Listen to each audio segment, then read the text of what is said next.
Jimmy Naga north कछड़ hills या दिमा Hasao district में रहने वाले विभिन्न समुदायों में एक मुख्य समुदाय है, जिसकी अपनी धार्मिक व सांस्कृतिक अनुष्ठानों, सुंदर त्योहारों, सुंदर पोशाकों एवं अपनी लोक नृत्यों व गीतों से इस भूमि की सुंदरता को हमेशा बढ़ाते रहे हैं।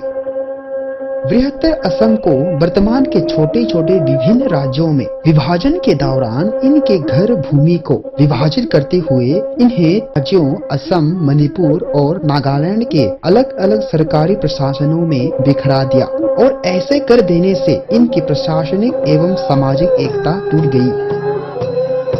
नागा समुदायों में एक मुख्य समुदाय जिमी नागाओं का आगमन इस भूमि में कब हुआ, इस संबंध में बैरियर आल्विन द्वारा लिखित नागस इन 19th सेंचुरी के अनुसार इनके अधीन रहे भूभाग का प्रथम मानव निवासी नागा लोग ही थे तथा वर्तमान के हाफलंग क्षेत्र का भी प्रथम मानव निवासी जिमी नागा लोग ही थे। जैसे हापलुआ से हाफलंग का होना, हजेटिंगा से जातिंगा का होना इन बातों का प्रमाण है।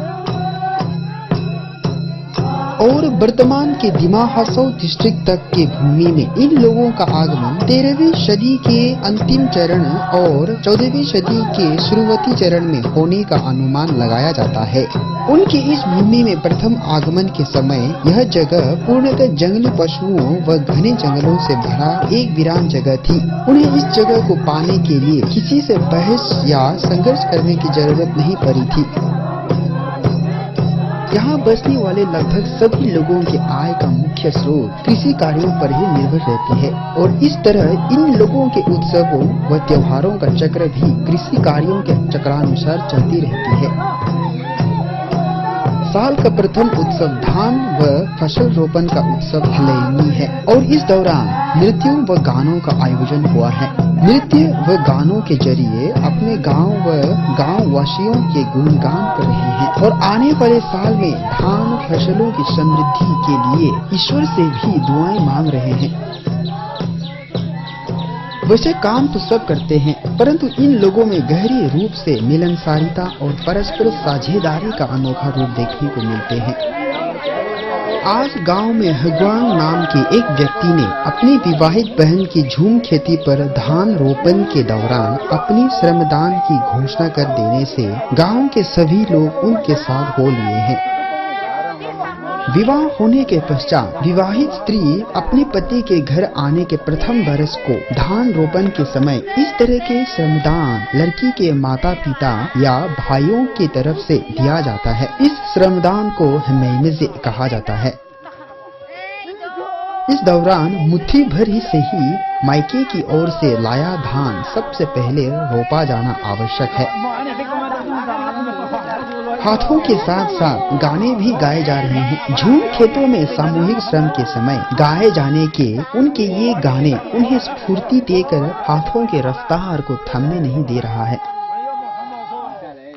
इस तरह के श्रमदान अनिवार्य तो नहीं, पर मिलनसार प्रकृति और इस समाज में स्त्रियों के प्रति सम्मान की भावनाओं से उत्पन्न हुआ है। यह मायके वालों के लिए, विवाहित स्त्री और पति के घर वालों के लिए व साथ देने वाले सभी गांव वासियों और रिश्तेदारों के लिए एक आत्मिक सुख देने वाला श्रम माना जाएगा। अति श्रम के बीच विश्राम के समय मद का पान कर रहे हैं। ये लोग चावल के आटे द्वारा मद बनाते हैं, जिसमें नशा की मात्रा बहुत कम होती है और यहाँ की जलवायु अनुसार ये मद इन लोगों को अधिक पौष्टिकता और शक्ति प्रदान करने वाली है। इस दौरान खाद्य व पेय सामग्रियों की व्यवस्था का भार लड़की के माता पिता पर अधिक रहती है, जहां लड़की के पति के घर से भी इसकी व्यवस्था तो होती ही है। फसल रोपण का कार्य पूर्ण कर पाने की खुशी का जश्न मना रहे हैं और हो रहोई का आयोजन हुआ है। यह रहोई हर नागाओं के परंपरा का एक महत्वपूर्ण अंग है। खुशी, उत्सव या जीत का अवसर हो, किसी शुभ कार्य या सामूहिक प्रार्थना आदि का अवसर हो, इस तरह के रहोई का आयोजन होता है। बशर्ते आयोजनों के अवसर में अंतर के चलते इसकी ध्वनि में भी भिन्नता होती है। शाम को झूम से गांव वापस आने के बाद फिर रोहय उसी घर में हो रहा है जिस मालिक के झूम में आज धान रोपण का काम सामूहिक श्रम द्वारा संपन्न कर पाया था।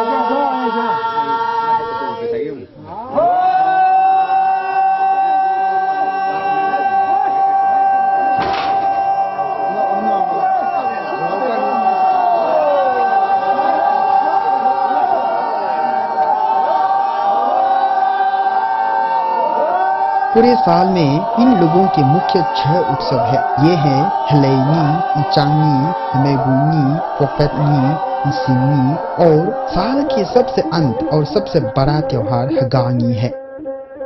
पुराने समय में इन लोगों के त्योहार व उत्सव इससे भी अधिक थे। जेमी नागा लोगों के गांव का एक दृश्य।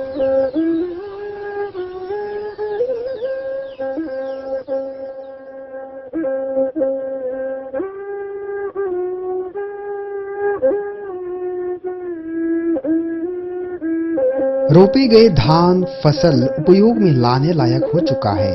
गरीबी हटने के दिन आ चुके हैं। गांव में जवान लड़कों के रहने के 2 मोरूम या डोरमिटोरी रहते हैं जिसे ये लोग हांगसेवकिया कहते हैं। उसी तरह लड़कियों के लिए भी 2 मोरूम होते हैं और उसे लेपसेवकी कहते हैं। मोरूम के अंदर का एक दृश्य। अच्छी और सुव्यवस्थित सामाजिक परिवेश कायम रखने में यह मोरूम व्यवस्था इन लोगों के लिए शुरुआती दौर से प्रभावशाली रहा है। यह मोरूम गांव के सभी युवाओं के लिए हर तरह के संस्कार और अभ्यास का केंद्र है।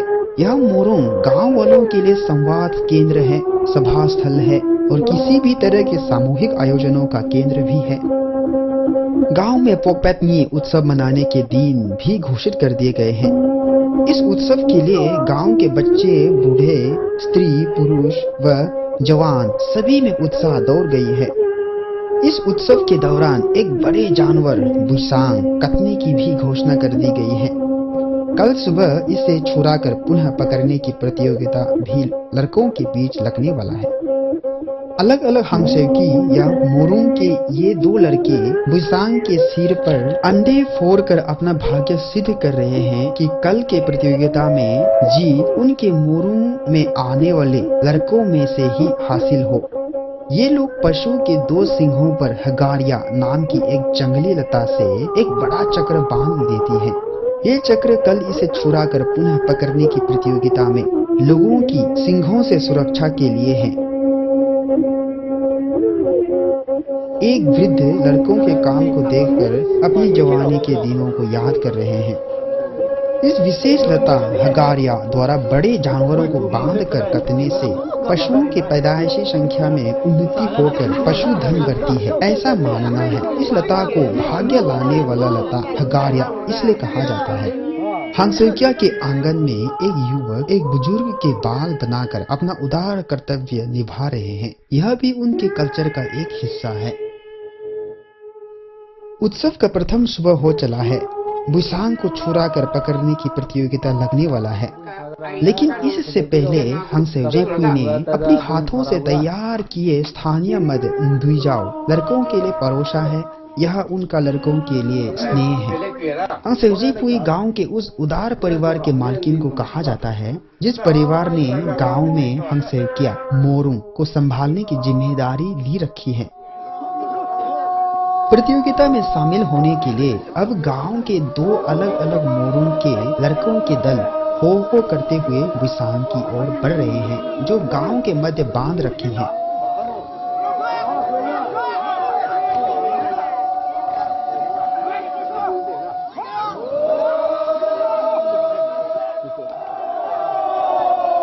अब शुरू हो चला है। इसे छोड़ भी दिया है।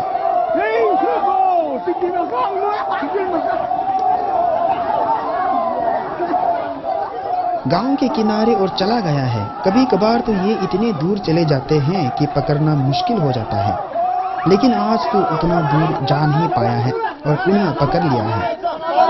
भागते हुए बुसांग को सर्वप्रथम दबोच कर गिराने वाले एक लड़के की पहचान की बात को लेकर बहस हो गया है। यह इनके लिए एक आम बात है। ऐसे करना इनके लिए एक हास्यप्रद मामला है और अंत में उसी लड़के को ही जीत घोषित करेगी जिसने वाकई में जीत हासिल की हो। अब हो करते हुए गांव वापस लाया जा रहा है।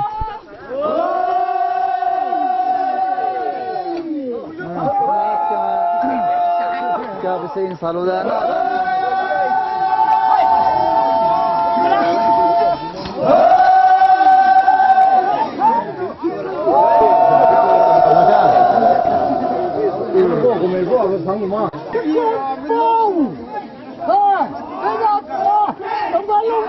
दाम गाइबे ने अपनी तेज ताकत और हिम्मत के चलते जीत हासिल की है और गांव के एक बुजुर्ग से जीवन के हर क्षेत्र में सफलता प्राप्ति की आशीर्वाद प्राप्त कर रहे हैं। ये लोग इस तरह के आशीर्वाद को बहुत बड़ा महत्व वाला वरदान जैसे मानते हैं। इस वरदान रूपी आशीष के बदले दामगाइबे को उस बुजुर्ग के लिए दक्षिणा स्वरूप पुरुषों द्वारा पहने जाने वाला एक कपड़ा देने होंगे।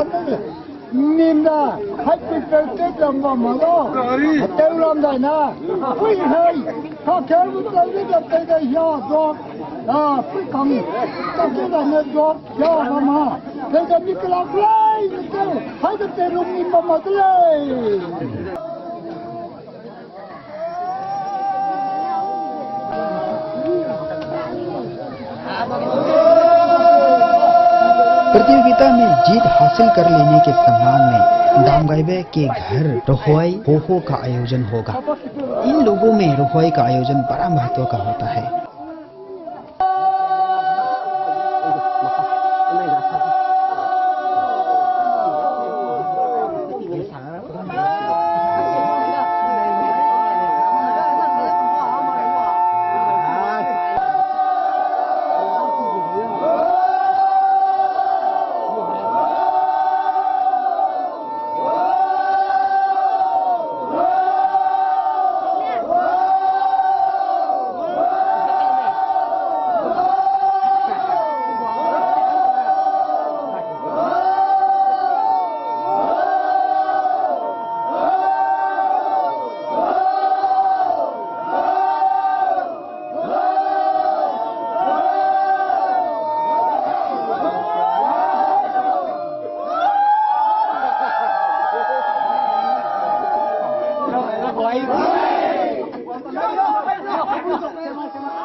अंत में गांव के मध्य स्थित पवित्र क्रीड़ा स्थल जोपुंग में रोहोई हो रहा है।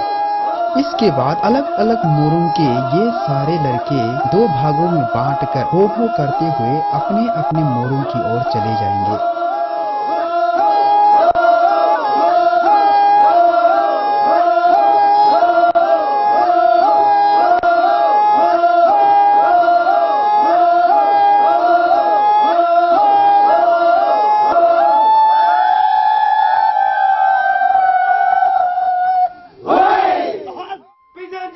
मोरों के अंदर एक विशेष घोषणा हो रहा है। उम्र के बढ़ते शारीरिक विकास हो जाने से, बाल्यकाल से जवानी के पड़ाव तक पहुंच जाने से अब गोजे लुंगे जवान हो गया है। इसलिए सामाजिक तौर पर मोरों के एक बुजुर्ग के द्वारा ढेर सारे आशीषों के साथ यह घोषणा कर दिया गया है कि अब गोजे लुंगे जवान हो गया है और वह सब कार्य कर सकेंगे जो हर जवान व्यक्ति करते हैं। जन्म, विवाह, मृत्यु आदि के संस्कार के समान ही बाल्यावस्था से जवान होने का यह इन लोगों का एक पारंपरिक संस्कार है जिसे मिनी काइवे कहा जाता है और विशेषतः यह पुरुषों का है। यह संस्कार पुरुषों के पहनने के काले कपड़े जिंगनी या सफेद कपड़े नामपाम ने पहना कर की जाती है। पशु के पूंछ को काट कर छोटे बच्चों में बांटी जा रही है। यह बच्चों के लिए मनोरंजन का केंद्र है और इसे थाईकेवे कहा जाता है। यह बांटने का काम गांव में उन सभी व्यक्तियों का है जिसके बच्चे यहाँ आए बच्चों की उम्र का हो। इस उम्र के विवाहित पुरुषों को हांगपिंग कहा जाता है। उत्सव के दौरान मोरों में पीने के लिए किलियावांगा और बिकौलों मोरों के सदस्यों वाले लड़कों के घरों से मद इकट्ठा कर रहे हैं। उत्सव के दौरान मद इकट्ठा करना, मोरू में आने वाले बच्चों की देखभाल करना, मोरू में सभी के खाने पीने की व्यवस्था करना, बुजुर्गों की सेवा करना इत्यादि मोरू में जवान लड़कों के कर्तव्य हैं।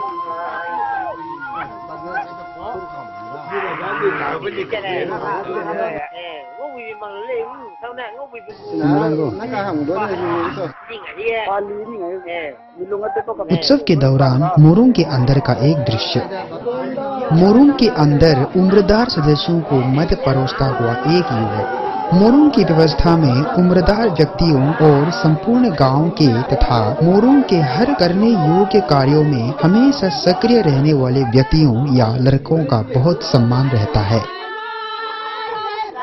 भोजन पकाने में उनके लेतिनपे को सहयोग देती छोटी उम्र वाली लड़कियों की एक टोली मिर्च मसालों की तैयारी कर रही है। फोक्राती उत्सव के दौरान लड़कियों के मोरूंग में लड़कियों के लिए सब्जी, मांस आदि पकाने हेतु लड़कों के मोरूंग से एक हंगतिंग का चयन किया जाता है। चयन करने के बाद उस हंगतिंग को लेतिनपे कहा जाता है।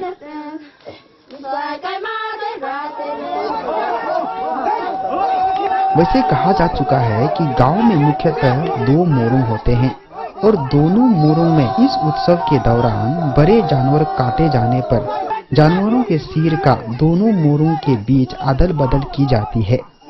अदल बदल के वक्त हास्यपूर्ण अभिनय करता हुआ जानवर के सिर को दूसरे मोरूंग में पहुंचाया जाता है। जानवर के सिर को सजा भी दिया जाता है। बड़े जानवर काटने पर सिर भी बड़े होते हैं। यह बड़े जानवर काटने वाले मोरूंग के लिए गर्व का कारण होता है। अब पहुंच गया है।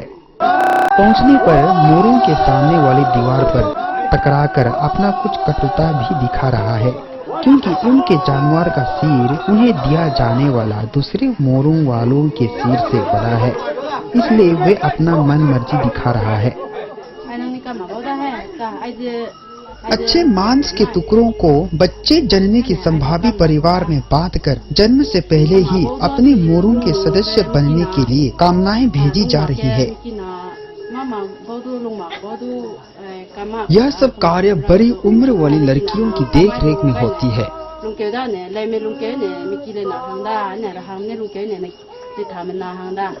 बच्चे के जन्म होने पर लड़की न हो तो अपने लड़कों के सह मोरूंग का सदस्य होना है, और यही समान तरीका लड़कों के मोरूंग में भी होता है।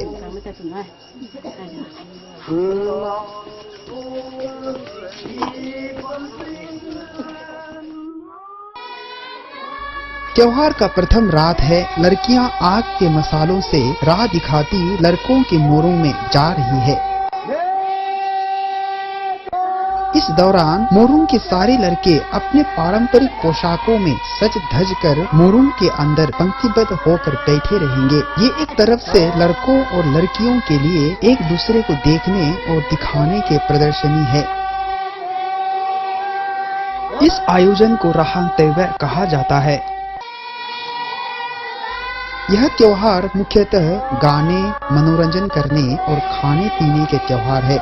यहाँ भी लेतिनपे ही लड़कियों के नेतृत्व करते हैं।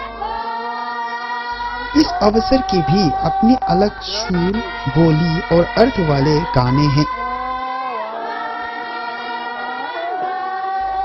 लेतिनपे के पीछे पीछे होकर सब लड़कियां मोरूंग के अंदर प्रवेश कर रही है।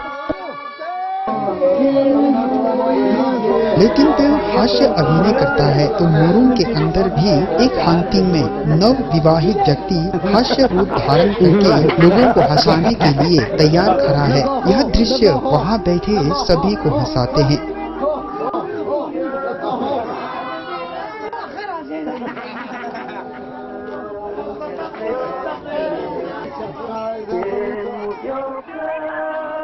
त्योहार के तीसरे दिन है। आज सुंदर सुंदर जंगलों के छाव में, पहाड़ों की घाटियों और चोटियों में खेलने, गाने और जंगल के मधुर व महकी फूलों और लताओं से खुद को सजाने के लिए गांव से दूर सब लड़कियां और लड़के साथ जा रहे हैं। यह मनोरंजन और रोमांच से भरे ट्रैकिंग इस उत्सव का मुख्य हिस्सा है।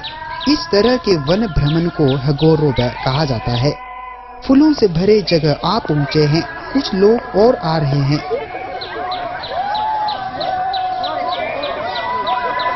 एक युवती खुद को जंगल के फूलों और सुंदर लताओं से सजा रही है। यह विशेष लता रम्यांग कहलाती है। इससे सुगंध बहुत अच्छी निकलती है। घने जंगलों के बड़े बड़े पेड़ों में ये लटकती है। पत्तियों के गोले बनाकर एक दूसरे को फेंकते खेल रहे हैं। ये लोग इस खेल को तुदुम तोबा कहते हैं।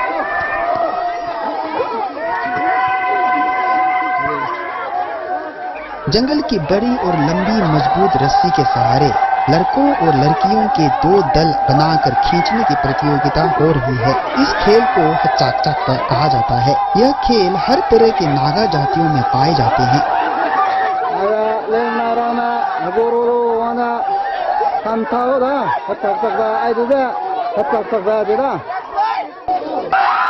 लगता है यह रस्सी कमजोर पड़ गया है।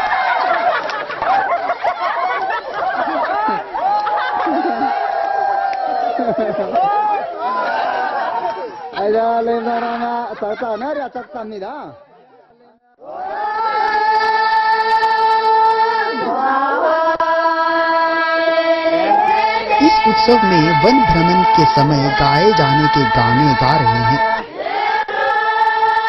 इस गाने के शब्दों में जीवनदायी जंगलों के गुणगान कर रहे हैं। प्रेम संबंधी भावनाओं की भी बातें हो रही है।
जरिए घर में बैठी माताओं से आशाएं जता रही है कि वे भूखे प्यासे आने वाले हैं और घर में माँ खाने पीने की तैयारियां करके उनके राह दिखे।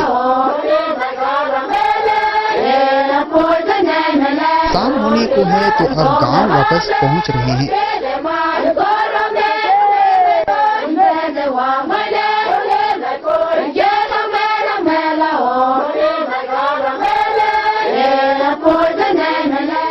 त्योहार के अंत चौथी या पांचवी तिथि को गांव के सार्वजनिक रास्ते, कुएं के रास्ते आदि को गांव के सभी पुरुष मिलकर एक विशेष सामूहिक श्रम करते हैं।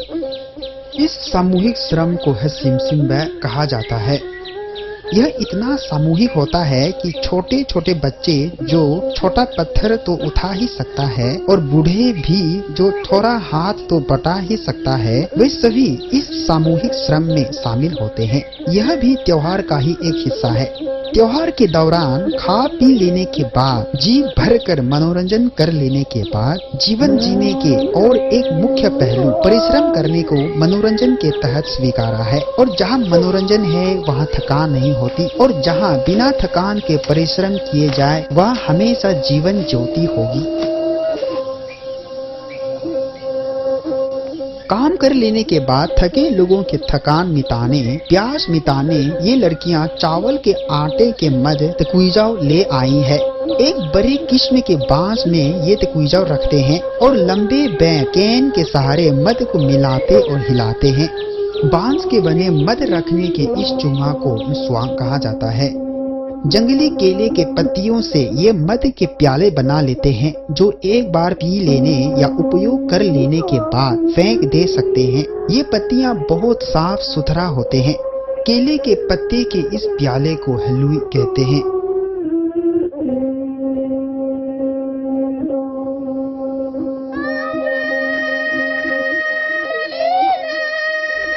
मद परोसने के बाद वापसी के वक्त काम कर रहे लोगों से कुछ दूरी जाकर ये युवतियां अपने गीतों से अपने प्रेमी के लिए मन की बातें जता रही है।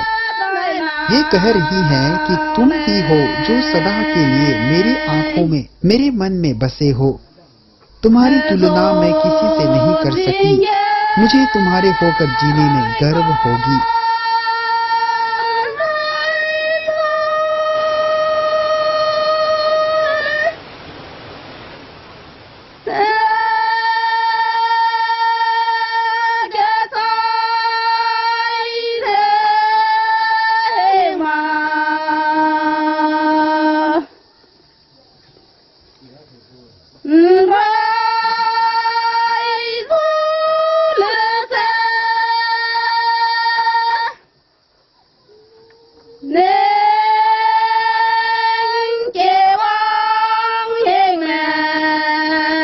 असल में इस तरह के गाने प्रेमाभिनय करने के इन लोगों के लोकगीत हैं।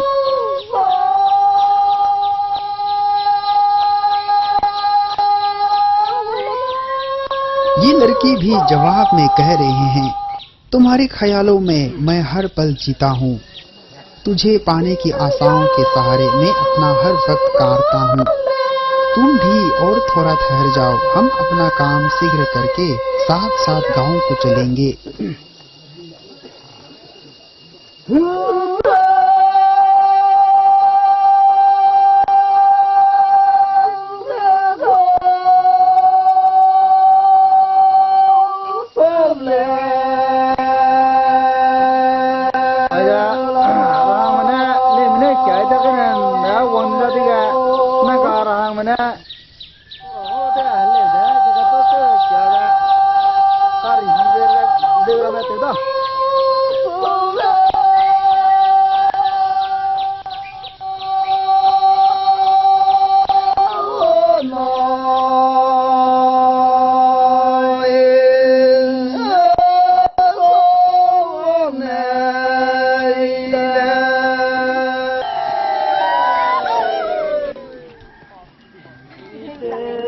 पगपत्नी खत्म होने के बाद धान और अन्य फसलों को घर गोदाम में पहुंचाने की सिलसिला जारी है। इस वक्त यह खेल खेला जाता है। इस खेल को हगा कांथाव कहा जाता है। यह खेल इन लोगों के ट्रेडिशनल खेल है। हगारिया नामक लता के शक्त बीज से यह खेल खेला जाता है।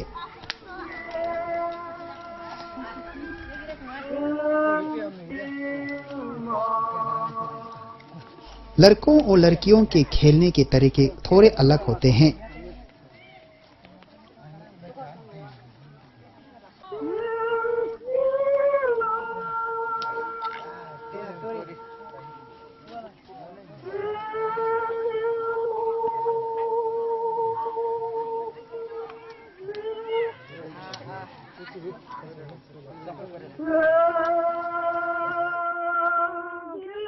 अब साल के अंत का सबसे बड़ा त्योहार हगांगी मनाने का समय आ चला है।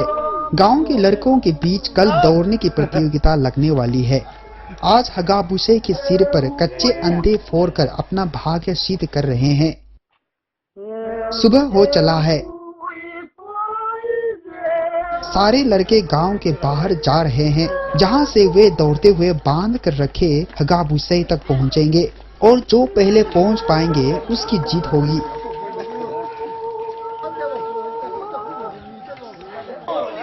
ये लड़का सबको पीछे छोड़कर आ गया है। हगाबुसे को पीटकर अपना पिता, दादा और परदादा के नामों का उद्घोष कर रहे हैं। इस उद्घोष के साथ इस लड़के ने अपना जीत घोषित कर दिए हैं।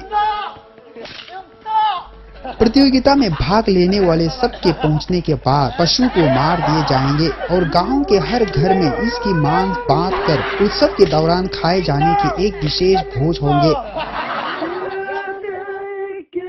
और ये दौड़ की प्रतियोगिता में जीतने वाले को एक बुजुर्ग आशीष दे रहे हैं। त्योहार का दूसरा दिन निकल आया है। गांव के बुजुर्गतम और उच्चतम पुजारी तिंकुपाव ने यह घोषणा किया है कि आज त्योहार का पवित्र दिवस है और आज के दिन मंदिर में प्रार्थनाएं होंगी। आज संसारिक या भौतिक अर्थों की पूर्ति से संबंधित किसी तरह का कार्य कोई नहीं करेगा।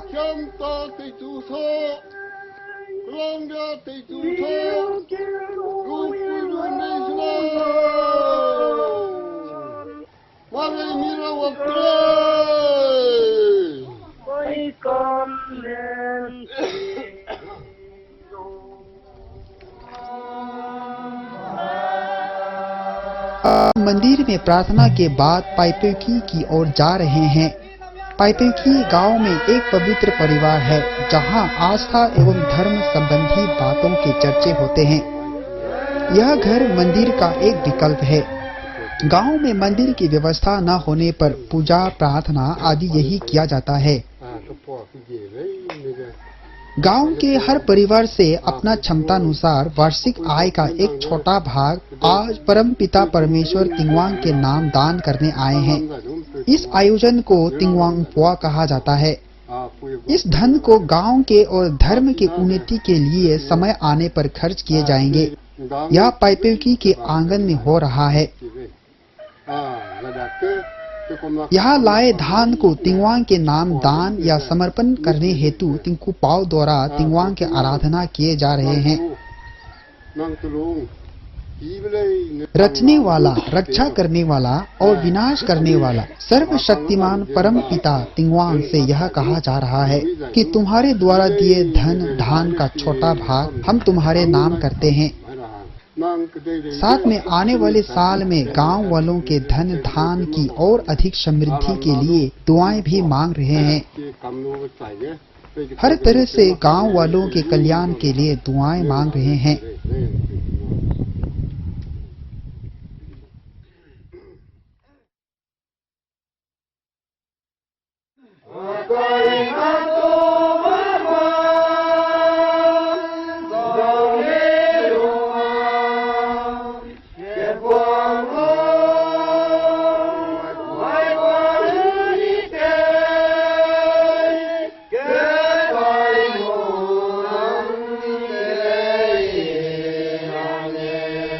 यह गाने नहीं है, बल्कि इस अनुष्ठान के दौरान उच्चारित किए जाने के ये मंत्र है।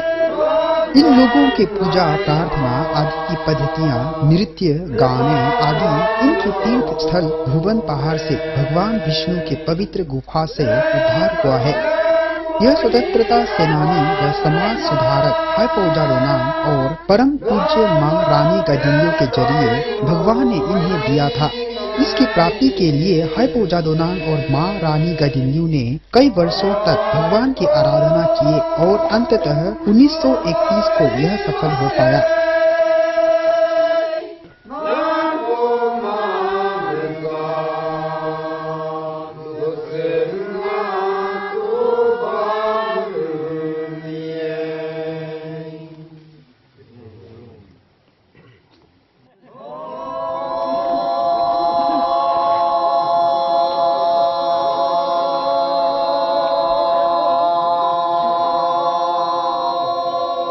थगांगी उत्सव का एक मुख्य आयोजन रहोई ओहो होने जा रहा है। इस वर्ष पूरे गांव में धान की सबसे अधिक उपज करने वाले 3 परिवारों के द्वार में यह रहोई होगा। रहोई का भी 3 नाम है, थगांगीतू, तजीतू और तिमरीतू। इस रहोई का आयोजन अति आवश्यक है। मोरुंग गांव का एक मुख्य स्थल है और यहीं से रहोई का चलना भी आरंभ होता है।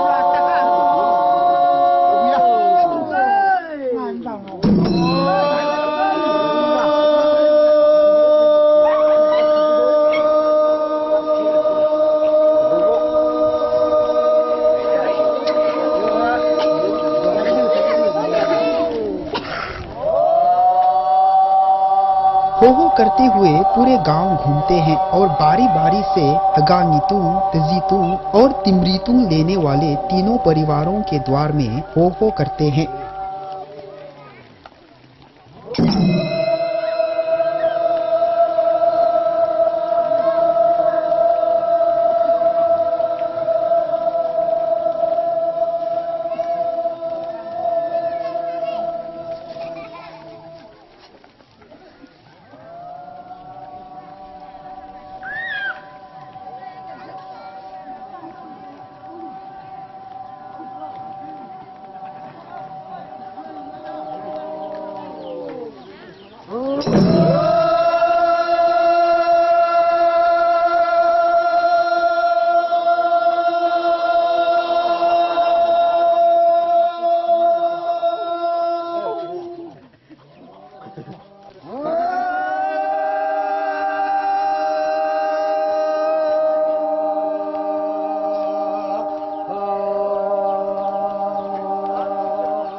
ये कंदिंगपाओ के घर में तिमरीतू का रहोई हो रहा है।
पुनः रसोई शुरू करने से पहले मनोरंजन के लिए एक सामूहिक गाने करते हैं।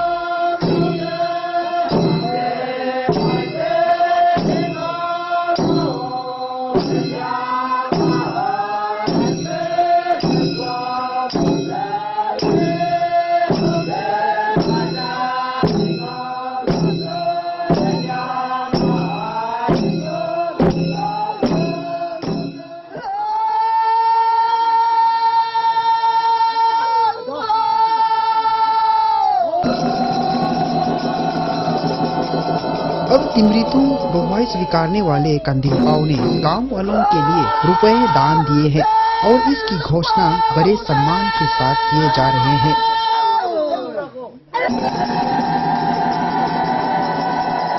साथ में कंदिलपाव के परिवार वालों के खुशहाल जीवन के लिए दुआएं भी दे रहे हैं।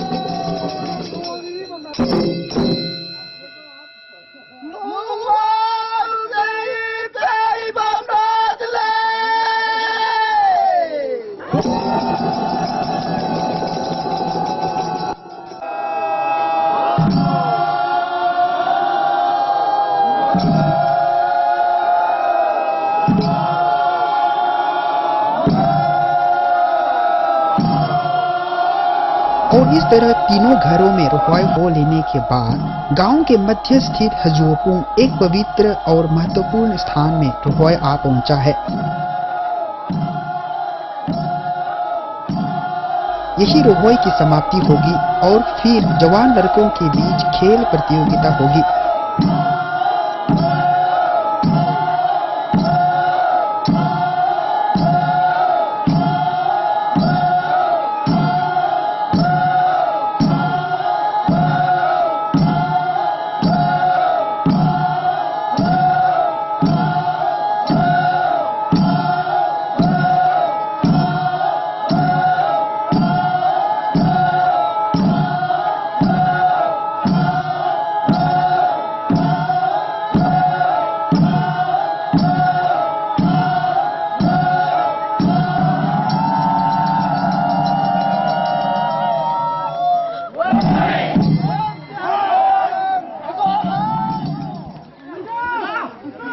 यह इनके पारंपरिक क्रीड़ा लंबी कूद है।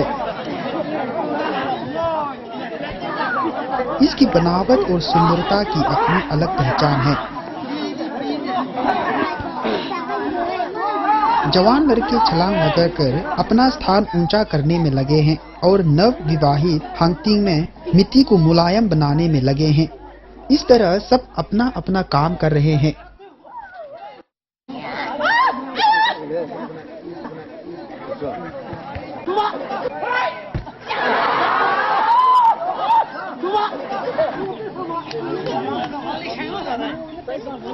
हगाही उत्सव के द्वितीय तिथि को रुपये हो कर लेने के बाद शाम के समय यह क्रीड़ा प्रतियोगिता होती है।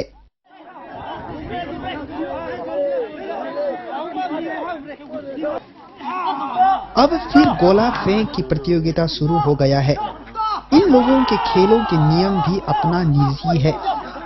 लंबी कूद और गोला फेंक में जीतने वाले बुजुर्ग से आशीर्वाद लेंगे और उनके घरों में भी रुहाई का आयोजन होगा।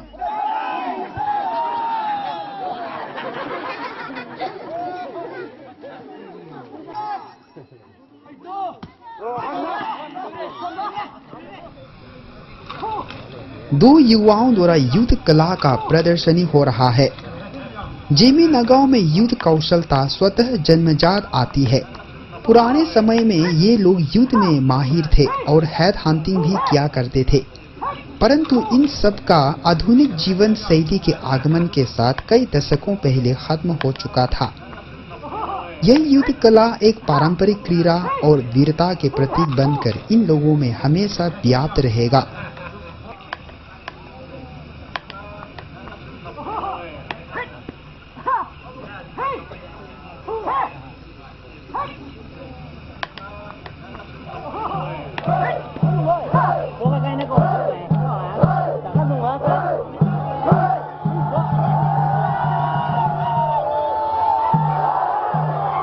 यह बुपेकाम सावक कहा जाता है। बहुत धनवान परिवार द्वारा अति विशेष अनुष्ठान हिंकुकी तेबे, पानी तेबे, कमारुंडी तेबे, क्रेदुंबे आदि में से किसी एक के आयोजन के दौरान इस तरह के बुपेकाम सावक की प्रतियोगिता होती है।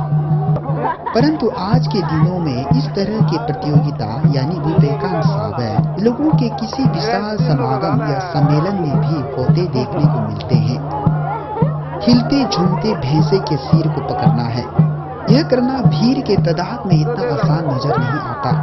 वही सफल हो पाएगा जिसमें काबिलियत होगी।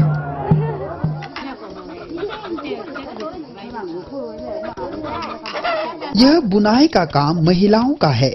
यह कपस इनके झूम खेतों में से ही उपजाए गए हैं। कपस से धागे और धागे से इनके कपड़े बनाए जाने हैं।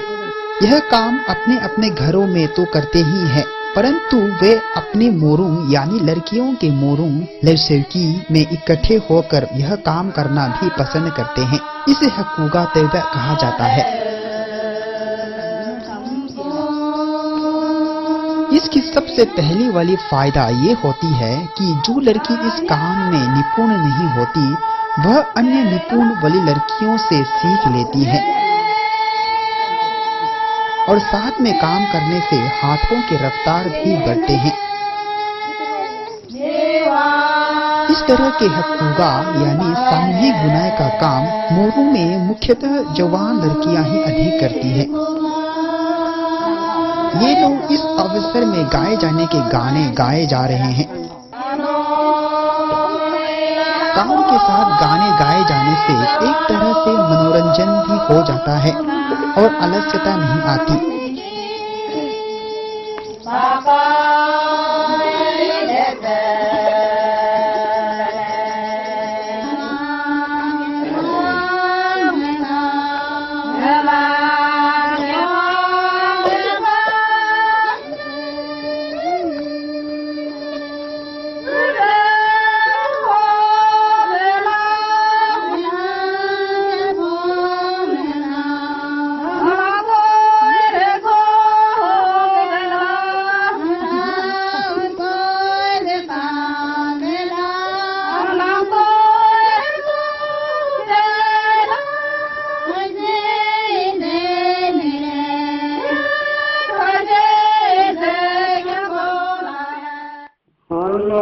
ये रोजमर्रा के जरूरतों में उपयोग किए जाने वाले इनके हैंडीक्राफ्ट्स है।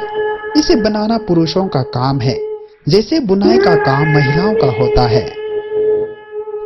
इन सभी सामानों के नाम भी अलग अलग है, जैसे सुंग, थ्वांग, कलवांग, थुई, लोंगहाई, तिंथे, खा, हिंगुई, हजेने, रहाव, हक्यून, राचिराग, हिंगवाग और कैंथू।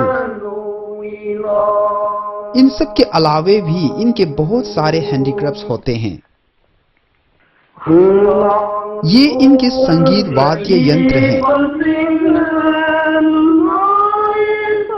ये सजने के पोशाक और गहने हैं। ये लोग पूर्ण रूप से अपने हर जरूरतों की पूर्ति स्वयं उपलब्ध कर पाने की क्षमता रखते हैं। इनके सभ्य जीवन शैली में आधुनिकता का संगम इनके तौर तरीके को और अधिक अनुकरणीय तथा समृद्ध बनाने की आशा रखते हैं। Hãy subscribe cho kênh Ghiền Mì Gõ để không bỏ lỡ